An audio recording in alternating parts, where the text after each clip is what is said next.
लोगोफोर सावगारि नुनाय गेदेमाखौ नोंथांमोनहा फ्रायानो सिनायखायो जानो हागौ आरो जायफोर बिथांमोना सिनाया अब्ला बिथांमोनाबो भिडिअ नायोब्ला जोबजासिम नायोब्ला मिथिनो हागोन आरो नोंथांमोननि गेजेराव जायफोर बिथांमोना सावगारियाव मानसिनि मुंखौल' सिनायदों जानो हागौ नाथाय बिनि बेकग्राउन्डआ मा बेखौ जों मिथिजोबाखैबो जानो हागौ दा बेनिखायनो जायफोर नोंथांमोना नायनो गोसो जोबजासिम नायलांनो हागोन आरो मिथिना लानो हानाय जागोन जोंनि बर'फोरनि गेजेराव बिथां गेदेमाया सोर आरो बिथाङा मा मावखो अब्ला फैदो लोगोफोर जों नायलां दिनि दा बाहाय नोंथांमोना नुनो मोनदों बिथांनि मुं फारियै ब्रजेन्द्र कुमार ब्रह्म गामि चालानि बाथाबारि क'क्राझार बिसि कमला ब्रह्म बिमा एन्दाब ब्रह्म बिफा दयाराम ब्रह्म दा बिथांनि डिटेल्सआ दा नोंथांमोना मोनबाय बबे जायगानि मिथियाखैमोनबा मिथिनो हानाय जाबाय बिमा बिसि आरो बिफा मिथिनो हानाय जाबाय दानिया नेक्स्टआव फैदो जोङो बिथाङा समाजाव मा खामानि मावखो बिथाङा गावनि केरियार हिसाबै लादों गोबां फिसा मावबोदोंमोन नाथाय बेखौ आं बाहाय दिन्थिनाय जोबनाय जायाखिसै नाथाय पार्मानेन्टलि बनरगार गोजौ फरायसालिनि हेडमास्टार जादोंमोन आरोखि गोजौ फरायसालिनि गाहाय फोरोंगिरि महरै बिबान मावदोंमोन 1970 निफ्राय 2001 सिम बेनिफ्राय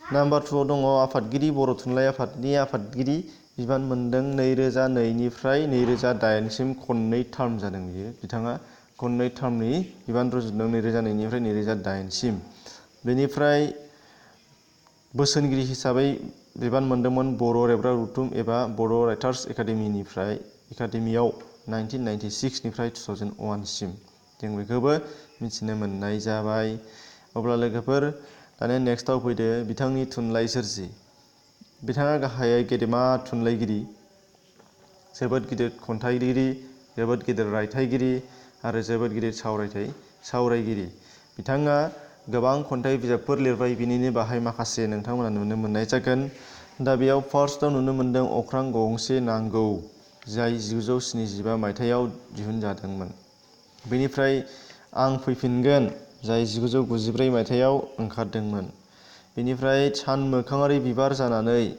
जाय 1994 मायथाइयाव दिहुनजादोंमोन अब्ला गासै गांथाम मोनबाय दंबावो दा बाहाय नुनो मोनबाय गांब्रैयाव दङ बिबार गावदां 2008 बायदि देंखो बायदि गाब 2012 दा बेखिनियाव गुबुन माखासे खन्थाइ बिजाबखौ आं मोननाय जायाखिसै होनो हानाय जायाखिसै दंबावोमोन जानांगौ नाथाय बेखिनिखौ मोनबाय दा रायथाइनि बिथिङाव मा दङ नोंथांमोना बाहाय नायलांदोलाय रायथाइयाव दङ थुनलाइ आरो सानस्रि 1986 बाव दिहुननाय रायथाइमाला 1992 नोजोर आरो सोरजि 1994 ओमफ्राय दङ थुनलाइ आरो थुनलाइ 2004 बेयाव गासै गांब्रै मोनबाय आरो दंबावो दा बेयाव नैबेयाव सेकेन्डआव नुनो मोनदों नोंथांमोना गांबायाव मा दङ रायथाइ हाला 2006 खबाम दोरोदनाय जिउ 2015 साव साबफानाय गोदान सोदोमस्रि 2015 ओमफ्राय 9 नाम्बाराव दङ थुनलाइ आरो बायदि बायदि बेनि मायथाइखौ आं बाहाय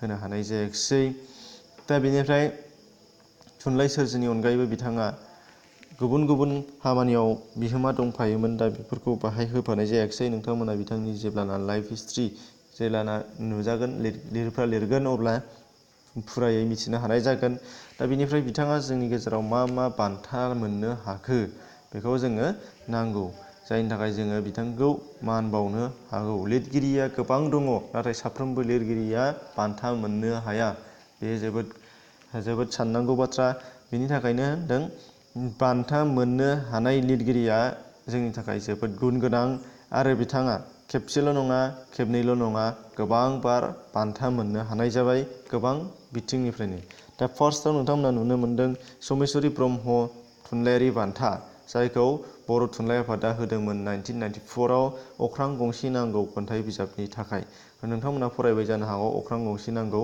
खन्थाइखौ अख्रां गंसे नांगौ खन्थाइया बिथांनि जोबोद गोजौ थाखोनि खन्थाइ जों बयबो मिथिगौ दा बेनिफ्राय नेक्स्टआव मोननो नायदो नोंथांमोना नुनो मोनबाय बाहाय नाम्बार 2 आव मुक्ताराम ब्रह्म थुनलाइयारि बान्था 1994 आव मुक्ताराम ब्रह्म थुनलाइयारि बान्था 1994 आव नुनो मोनदों बङाइगाव जिल्ला बर' थुनलाइ आफादनिफ्राय अर्थात बेखौबो मिथिनो नांगोन जोङो मुक्ताराम ब्रह्म थुनलाइयारि बान्थाखौ बबेया होयो बङाइगाव जिल्ला बर' थुनलाइ आफादा होनाय जायो बेखौ मोनदों बिथाङा सान मोखाङारि बिबार जानानै खन्थाइनि थाखाय बा खन्थाइ बिजाबनि थाखाय। होमब्ला 2 नाम्बार बान्था थांबाय। 3 नाम्बाराव मोनदों टेगर थुनलाइ बान्था। टेगर थुनलाइ बान्थाखौ 2009आव मोनदों, जायखौ साहित्य एकादेमि आरो सामसुं इलेक्ट्रनिक्सजों जथायै सायख'नानै होनाय जादों होनदों। बाहाय रायथाइ हाला बिजाबनिफ्राय मोननाय जादों। रायथाइ हाला रायथाइ बिजाबनिफ्राय बिथाङा टेगर थुनलाइ बान्था मोननो हानाय जादों। बेनिफ्राय नुनो मोनगोन नोंथांमोना प्रमद चन्द्र ब्रह्म थुनलाइयारि बान्था। थुनलाइ सोरजिनायनि थाखाय बेखौ बिटिसि सरकारा होयो। जोंनि बिटिसि सरकारा प्रमद चन्द्र ब्रह्म थुनलाइयारि बान्था होयो लिरगिरिफोरनि थाखाय मोजां थुलुंगानायनि थाखाय। 2013आव बेखौ ब्रजेन्द्र कुमार ब्रह्म बिथाङा मोननो हानाय जादों।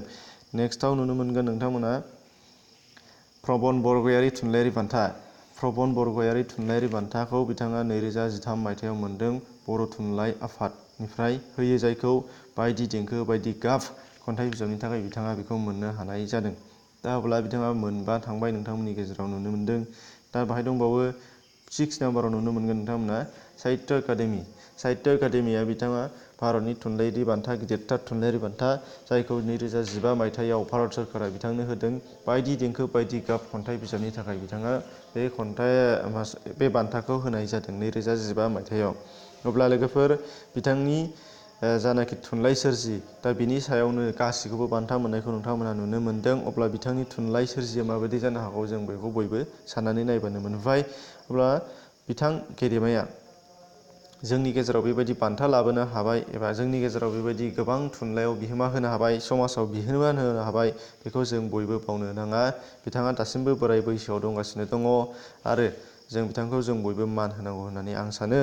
अब्ला लोगोफोर नोंथांमोना जायफोरा मिथिनो मोनाखैमोन दिनै मिथिनो हाबाय।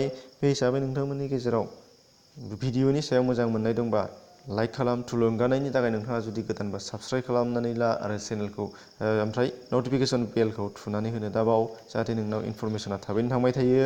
बेनिफ्राय लास्टआव रिकुवेस्टआ जाहैबाय नोंथांमोना डिसक्रिपसनाव हाबनो दाबाव। डिसक्रिपसनाव हाबोबा नोंथांमोना माबा मोनसे बेबायदि मोजां नङाबाबो जायखिजाया माबा मोनसे नोंथांनि गोनां भिडिअ नोंथाङा नुनो मोननो हागोन। एसेनोसै, गोजोन्थों।